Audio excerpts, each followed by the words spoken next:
Hello বন্ধুরা, আমি Shrabani Sinha cute আবার চলে আসলাম তোমাদের সাথে ছোট্ট একটা ব্লগ নিয়ে।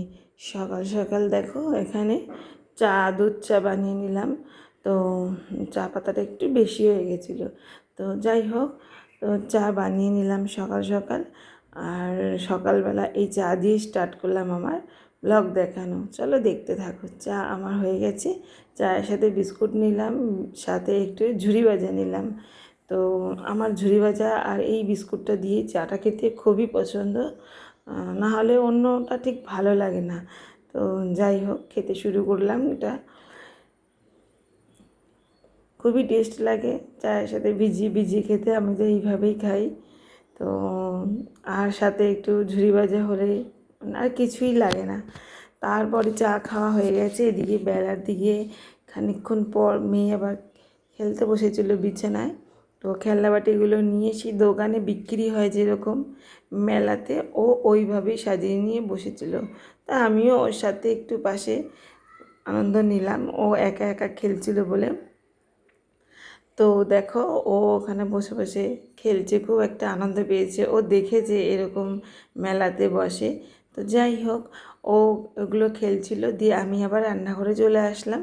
আজকে এবার ভেন্ডি ভাজা বানাতে শুরু করব, তাই ভেন্ডিটা ধুয়ে নিলাম, ভেন্ডিটা কেটে নিলাম, সাথে পেঁয়াজ আর লঙ্কা দিয়েই হবে, আর কিছু না এর সাথে।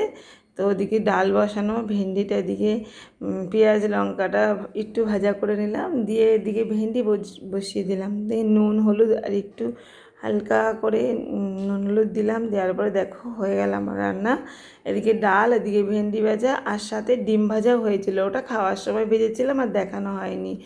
তো খাওয়া দাওয়ার পরে একটু রেস্ট করার পরে ভাবলাম যে না, গরম লাগছে খুব, সেদিনকে প্রচুর গরম পড়েছিল, আর মনে হলো যে কীরকম একটু পেটটা ভারী ভারী, তাই একটু কোল্ড ড্রিঙ্কস খেয়ে নিলাম। দিয়ে বিকালবেলার দিকে হঠাৎ করে শুয়ে মনে হলো যে অনেক দিন লঙ্কার গুঁড়ো দিয়ে আর বিট লবণ দিয়ে পেয়ারা খাওয়া হয় না, তাহলে যাই এখন গিয়ে একটা পেয়ারা কেটে একটু বিট লবণ আর লঙ্কার গুঁড়ো দিয়ে একটা পেয়ারা মেখে খাওয়া স্টার্ট করি।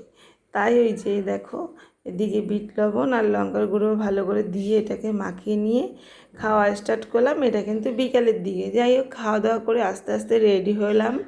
রেডি হওয়ার পরে বেরিয়ে গেলাম আমরা মার্কেটের দিকে। মার্কেট বলতে একটা মেলা হচ্ছিল শুনেছিলাম, তো মেলার দিকেই যাচ্ছিলাম। সেই টাইমে খুব মেঘ করেছিল যখনই না বাড়ি থেকে বেরিয়েছি। অনেকটা দূর, তো মেলাটা প্রচুরই দূর। তো যাই হোক, হঠাৎ করে মেঘ এসে গেছিলো, তাও গেছিলাম যে না যাই। তো মেলায় পৌঁছে গেলাম।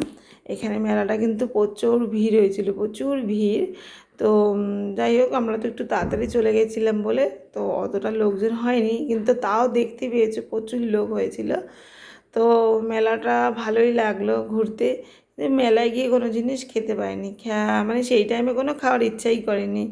তো যাই হোক বন্ধুরা, আমার ভিডিওটা বেশি বড় হয়নি, ভিডিওটা এত দূরই আছে। তোমাদের যদি কারোর ভালো লাগে অবশ্যই একটা কমেন্ট করে আমাকে জানাবে, আর পুরো ভিডিওটা অবশ্যই দেখো। তো কী বলবো বন্ধুরা, ভালো থেকো, সুস্থ থেকো, সবাই ভালো থেকো, সুস্থ থেকো। আমি নিজেও ভালো আছি। তো দেখতে থাকো।